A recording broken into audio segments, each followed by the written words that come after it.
Сәлем достар, 3 сағат пен 5 минутта панкейк дайындайтын боламыз. Осындай жұмсақ, әдемі панкейк дайындау үшін видеоны соңына дейін көруге кеңес беремін. Әрбір үтір нүктесіне дейін түсірдім. Ол үшін маған 7 жұмыртқа, 10 шекер, яғни 100 грамм шекер және дәл сондай 100 грамм ұн салам 7 жұмыртқаға. Сосын әрине раздражитель немесе нан сода қоссаңыз да болады. Түйіршіктер болмас үшін. Ең бірінші жұмыртқа мен шекерді осылай әбден соғып алам, көпіршіктенгенше. Где-то 2-3 минуттай үздіксіз соғамыз. Ең маңызды рөл атқаратын кезең осы. Яғни көпіршігі аз болса, қазір біздің панкейкіміз көтерілмей қалады.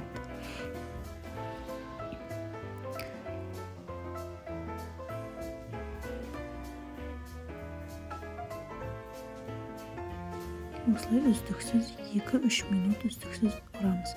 Сонда біздің шекеріміз еріп, кәдімгі көпіршіктеніп жұмыртқамыз көтеріледі.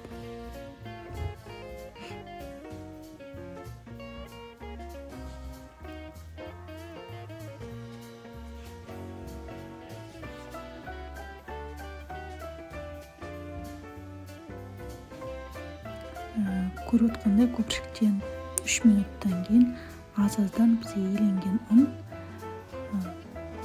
жаңа бір кесе шекер салған кесемен дәл сондай қылып ұн салам. Бірден салып жібермейміз, аз-аздан салып отырамыз. Видеоның басында айтқандай 3-ақ затты пайдаланып осылай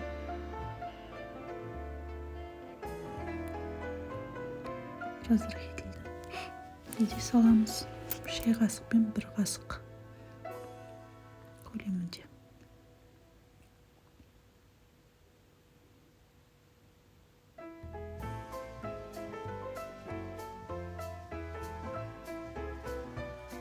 Үздіксіз осылай салып отырамыз.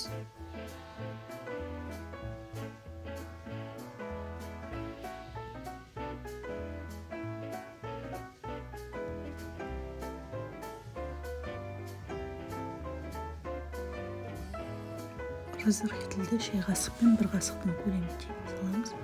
Яғни түйіршіктер болмас үшін нанымыз көтерілуіне де өзіндік себебін тигізеді. Өздеріңіз көріп отқандай біркелкі қалыпқа түскенше әбден араластырамыз.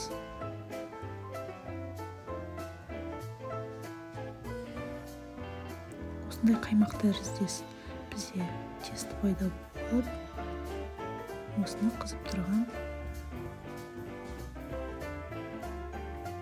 Көріп отқандарыңыздай тестіға май құйылған жоқ, сондықтан мен сковородканы май жағып алдым алғашында. Содан кейін жақпаймыз.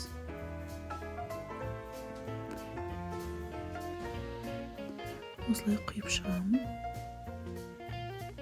Көріп отырғандарыңыздай. Үлкен ас қасықпен 1 қасық құйсам, әдемі бір дөңгелек шығады.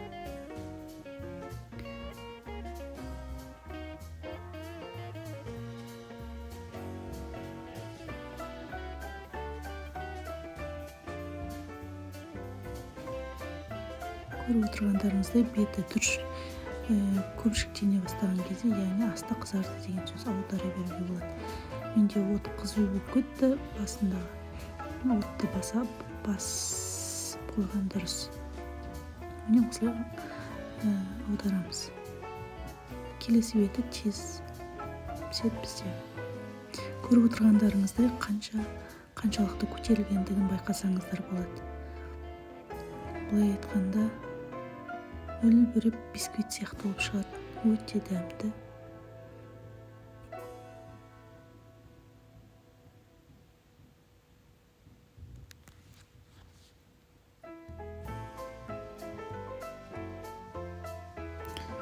Міне көріп отырғандарыңыздай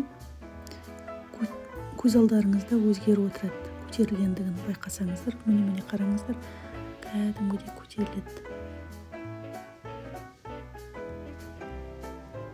көпшіктен астаған кезде уже аударамыз моментінде. Отты өте баяуға қоямыз, әйтпесе күйіңкіреп кетеді.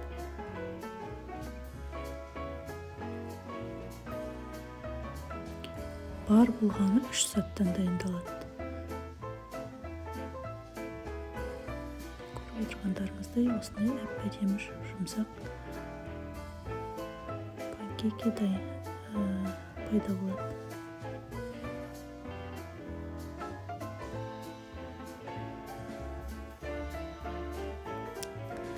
Каналға жазылуды ұмытпаймыз.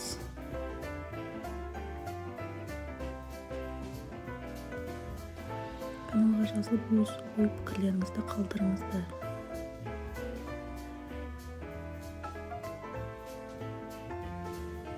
Міне осындай қылып кез келген тосаппен ұсынсаңыздар болады.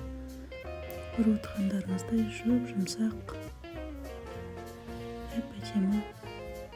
Яғни 7 жұмыртқадан осынша панкейк шықты. Санамаппын қанша шыққанын.